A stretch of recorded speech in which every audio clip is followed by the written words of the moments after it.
예, 그러면 시장 흐름들 가늠해 보면서 투자 전략 세워보도록 하겠습니다. IBK 투자증권 영업부의 박근영 차장 전화 연결돼 있습니다. 안녕하십니까?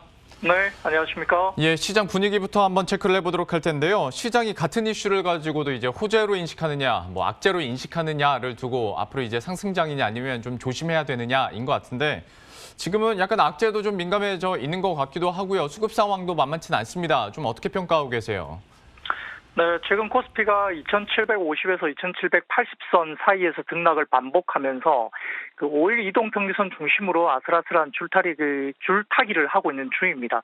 하단 지수도 굉장히 견고하지만 지수 상단도 조금은 밸류에이션 부담의 영향이 있기 때문에 코스피가 업종별 순환매를 이어가고 있는 상황으로 볼 수 있겠고 2020년 연간 그리고 11월 이후에 코스피를 언더퍼폼했던 업종 종목들의 갭매우기 차원에서 단기 급반등이 반복되고 있는 것으로 보입니다. 지난주 업종별 수익률을 보면 건설이나 유틸리티, 에너지, 그다음에 상사 자본재나 철강, 화장품, 의류, 조선 이런 부분들이 상위권에 포진되어 있는데요. 연간 수익률이 부진하고 11월 이후 상승 국면에서 소외된 대표 업종들이 아웃퍼폼을 지난주에 했습니다. 반면 건강관리나 자동차, 화학, 소프트웨어 등 연간 수익률 상위권에 위치한 업종들이 다소 부진했고 오늘도 마찬가지 모습을 보이고 있는 상황입니다. 지난 주말 종가 기준 상대적으로 가격 메리트가 높은 업종군의 코로나19 피해주라든지 금융주, 통신 등이 상위권에 차지하고 있는데요. 이들 중에 최근까지 수익률이 부진했지만 외국인 기관이 최근에 동시 순매수가 새롭게 유입되고 있는 업종이 통신과 미디어 쪽입니다. 순환매 국면에서 기술적 반등을 충분히 기대할 수 있는 업종으로 단기 측면에서나 중장기 측면에서도 지금은 접근이 유효한 상황입니다. 한편 코로나19 팬데믹 국면에서 가장 주목을 받았던 소프트웨어가 8월 이후에 상대적으로 부진을 이어가고 있지만 다시 코로나 관련된 재확산세가 이루어지면서 금일 같은 경우도 여러 가지 그 부분에서 지금 카카오라든지 일부 종목들이 올라오고 있는 모습인데 어쨌든 전략적인 관점에서는 변동성을 활용한 분할 매수가 유리해 보이는 상황이고 그 관련된 미국에서 그 관련된 그 정책들이 나왔기 때문에 어느 정도 이제는 호재보다는 약간 그 악재에 민감할 수 있는 국면으로 보입니다. 2021년 코스피의 상승 추세가 강하다는 것들 그리고 3,000포인트 시대의 진입이 충분히 가능성을 열어놓고 있는 상황이기 때문에 굉장히 긍정적으로 볼 수는 있긴 하지만 단기적으로는 대응 전략이 있어서 보수적이고 순환매 대응에서 집중하는 것이 필요한 코스피라고 볼 수 있겠습니다. 따라서 이제 장중 변동성 확대에도 불구하고 코스피가 2,750선 이하에서 낙폭 축소를 보였고요. 상승 반전에 성공을 했기 때문에 아마 그런 부분에서 2,800선 정도 수준에서는 아마 전반적으로 좀 저항이 있는 상황으로 볼 수 있는 상황인데요. 아까 말씀드렸듯이 호재에 환호하기보다는 이제는 기대감을 하회한 변수에 좀 더 민감한 상황으로 볼 수 있기 때문에 투자자들의 해석과 금융시장의 반응에 대한 부분들도 다소 기존과는 좀 다릅니다. 그리고 마지막 그 10억 관련된 그 대주주 요건 관련해서 이번 주가 조금은 어느 정도 물량 초래가 있을 수 있다는 점도 개별 종목에 대한 부분들이 조금 눌림목이 있을 수 있습니다. 다만 1월 효과라든지 여러 가지 부분과 그리고 외국인들이 아직까지는 상당히 매수와 관련된 부분 여력이 많이 남아있다는 점에서는 원화 강세와 그리고 외국인 순매수 간의 어떤 선순환 고리도 상당히 있을 수 있는 상황이기 때문에 반등 국면이 전개될 가능성이 높다는 점에서도 저점 분할 매수가 충분히 가능한 국면이다 볼 수 있겠습니다. 이런 분위기에서 조금 더 투자 전략도 세세하게 짤 필요가 있어 보이는데요. 종목별로도 좀 질문을 드릴게요. 셀트리온부터 시작을 해보자면 여기야 뭐 코로나19 항체 치료제부터 나중에 합병 이슈도 있을 테고 그리고 또 바이오시밀러 관련된 이슈들도 들려오고 있거든요. 최근에 좀 많이 올라서 부담스럽긴 합니다만 셀트리온 그룹주에 대한 투자 의견은 어떻게 가지고 계십니까? 네, 이제 오늘은 셀트리온뿐만 아니라 뭐 삼성 바이오로직스를 포함한 그 삼성 삼천단작이라든지 그다음에 녹십자 관련된 그 제약 바이오 헬스케어 업종 관련된 종목들 상당히 강세를 나타내고 있는 모습인데요. 셀트리온 같은 경우는 연간 매출이 전년 대비 78% 성장한 부분이 보이고 있고요. 영업이익은 120% 증가를 했습니다.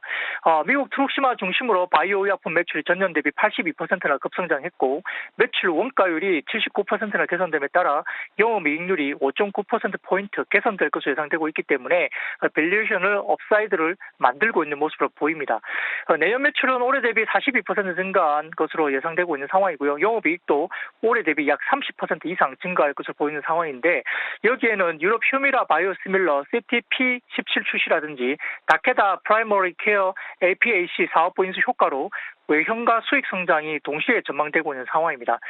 그런데 개발 중인 코로나19 치료제 실적은 여기에 추정치에 들어가지 않기 때문에 추가적인 업사이드가 충분히 될 수 있겠고, 또 치료제가 나온다면 센티멘트적으로 상당히 여기에 대해서 모멘텀으로 작용할 수 있는 여지가 있기 때문에 셀트리온은 긍정적으로 접근은 여전히 가능하다 볼 수 있겠습니다.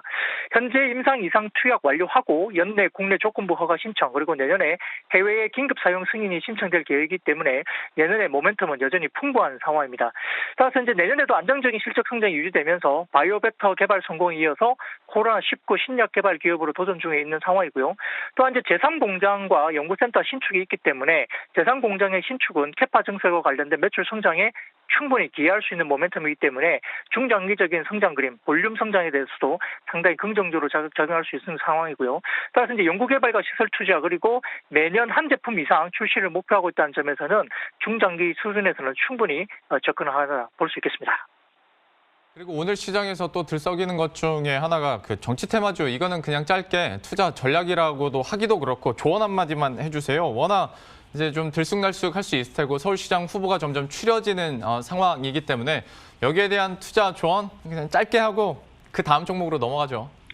네, 전체적으로 지금 윤석열 관련주, 안철수 관련주, 이재명 관련주 이렇게 하면서 대선이라든지 그다음에 서울시장 후보 관련된 군에 관련해서 단기 변동성이 확대되고 있는 모습입니다. 우리가 역사적으로 봤을 때 늘 겪어왔습니다. 이런 부분들이 뉴스가 나오면서 누가 1위를 하고 누가 단일 후보가 됐고 누가 동창이고 누가 사회이사고 이런 부분들 때문에 수급적인 이슈에 의해서 주가가 단기적으로 변동성 확대되면서 급등한 부분들이 분명히 있었습니다. 그러나 이제 이런 부분들은 펀더멘탈에 기반되지 않는 단순 수급 논리에 의한 주가 급등이기 때문에 만약에 가지고 계신 분이라고 한다면 수익을 내고 그냥 빠져나올 수 있는 기회로 볼 수 있는 상황이고요. 그렇지 않다고 하면 만약에 이렇게 급등 이후에 제자리로 다시 돌아올 때 상당히 리스크가 크기 때문에 이런 부분에 대해서는 단기적으로 리스크 관리는 충분히 해야 될 것 같고요. 아마 따라가는 어떤 그 추격 매매 이런 부분들은 상당히 자제를 해야 되는 것으로 판단되는 상황입니다.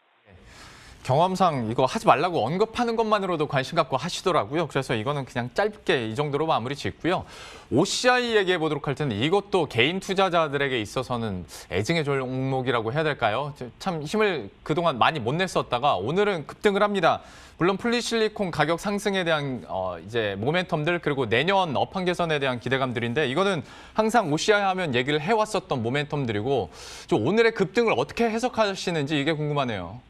네, 아마 지금 신재생 에너지 관련해서는 풍력도 많이 이제 우리가 주목을 받았지만 태양광 관련된 쪽도 이미 주목을 좀 해야 될 것으로 봅니다. 최근에 OCI가 아니라 하나솔루션 같은 경우는 물론 화학업종에 관련된 센티가 상당히 좋아지기도 했지만 관련된 쪽에서 하나솔루션 상당히 좋은 모습을 보여왔습니다. 3분기 급등 이후에 완만한 조정세를 보이던 폴리시콘 가격이 실제로 다시 반등하기 시작했습니다.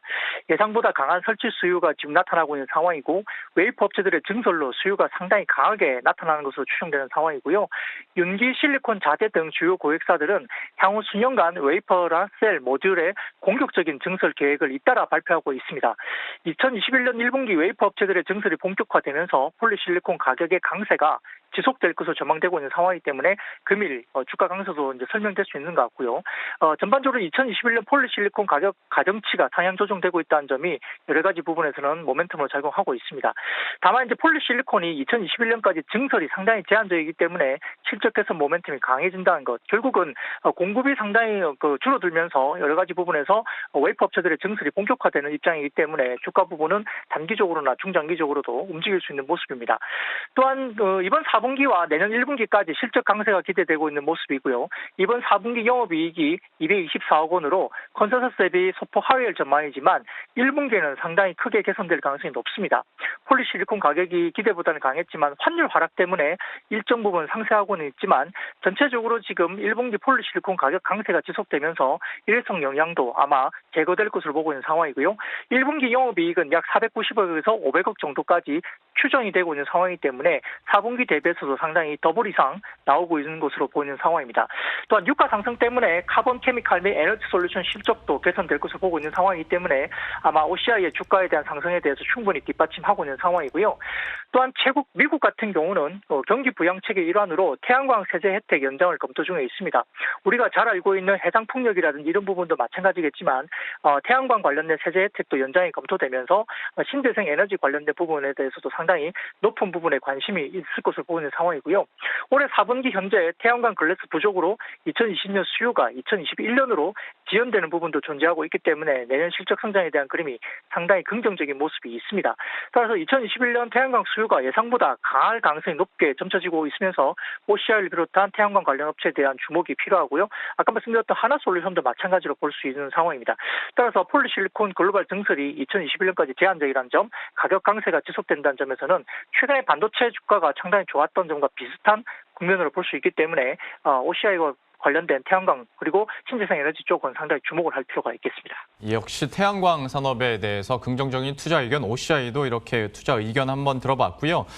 이번 주 또 증시 맞이하면서 포트폴리오 전략 어떻게 짜야 될지 전략도 아이디어 제공해 주시죠. 이제 코로나19 재확산 영향이 국내뿐만 아니라 글로벌리 지금 백신이나 치료제가 나오고 있는 국면에서도 상당히 폭넓게 지금 확산되고 있는 모습입니다. 백신이 나오고 치료제가 어느 정도 예상이 되고는 있지만 실제 백신을 좀 국민들이 맞기에는 시간이 다소 걸리는 상황이고요. 따라서 최근 경기 민감주가 주춤한 상황입니다.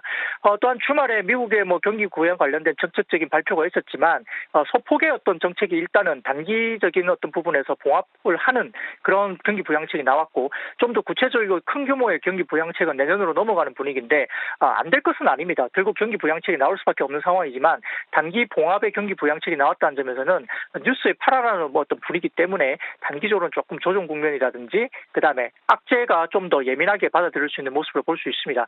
12월 지나면서 이제는 조금은 모멘텀의 어떤 공백기로 접어드는 상황이기 때문에 호재보다는 악재에 좀 예민할 수 있는 부분인 것 같고요. 그리고 지금 12월 마지막 10억 관련된 대주주 양도세 조건 때문에 여태껏 아직까지는 정리하지 못했던 개별 종목이라든지 이런 부분에 대해서 다소 이번 주가 크리스마스를 앞두고 어느 정도 정리 구간으로 마지막 들어가는 구간이기 때문에 종목별이라든지 약간의 중소형주들의 움직임은 다소 탄력이 둔화될 가능성이 있습니다. 대형주 또한 이런 부분에서 최근에 원화 강세에 따른 외국인 매수세가 다소 주춤해지면서 다소 좀 수급이 어느 정도 공백이 있다는 점에서는 어느 정도 지금 시장이 조금 조정이라든지 숨고르기가 있는 상황이고요. 다만 글로벌 경기 회복세가 여전히 유효하다는 점에서는 주가가 큰 폭의 하락세라든지 조정폭이 크게 나올 가능성이 상당히 낮게 점쳐지고 있는 모습입니다. 따라서 내년을 바라보고 여전히 시장은 우상향 그림이 그려진다는 큰 그림에서는 이번 조정이 상당히 좋은 비중 확대라든지 어떤 그 분할 매수의 어떤 기회로 볼 수 있는 상황이기 때문에 여러 가지 백신 접종 기대감은 시간의 문제 그리고 치료제에 대한 부분도 시간의 문제라는 점에서는 여전히 분할 매수라든지 매수 기회로 잡을 수 있는 금주로 하겠습니다. 따라서 내년에 어닝이 굉장히 좋아지는 섹터 중심으로 역시 접근하는 것이 바람직하다 볼 수 있겠고 여기에 따라서 반도체라든지 화학, 운송 등 어닝 서프라이즈가 되고 강화되고 있는 업종 중심으로 강세를 예견한 분할 매수 전략은 충분히 가능할 것 같고요. 다만 이제 컨택트 관련된 주식의 경우에는 이번 주라든지 당분간에 어떤 사회적 거리두기 강화가 좀 더 이루어질 수밖에 없기 때문에 단기 악재에 노출됐다는 점에서는 어느 정도 컨택트 관련된 주식을 좀 더 기다리면서 보수적인 관점 그리고 조정 이후에 충분한 조정을 거친 이후에 매수 대응을 권고드립니다. 배당 관련된 그 관련주들이 상대 수익률이 올해는 굉장히 저조하지만 연말 배당을 앞두고 국내 기관 금융 투자의 마지막 배팅이 있을 수 있다는 점에서는 상당히 좀 주목을 단기적으로 할 수 있을 것 같은데요. 배당 매력과 그리고 내년 5G 성장 모멘텀을 겸비한 통신주가 굉장히 매력적입니다. 통신주 관련된 부분 굉장히 매수 기회로 볼 수 있겠습니다. 예. 이렇게 해서 이번 주 포트폴리오 전략까지 함께 들어봤고요. IBK 투자증권 영업부의 박근영 차장과 함께했습니다. 오늘 말씀 고맙습니다. 감사합니다.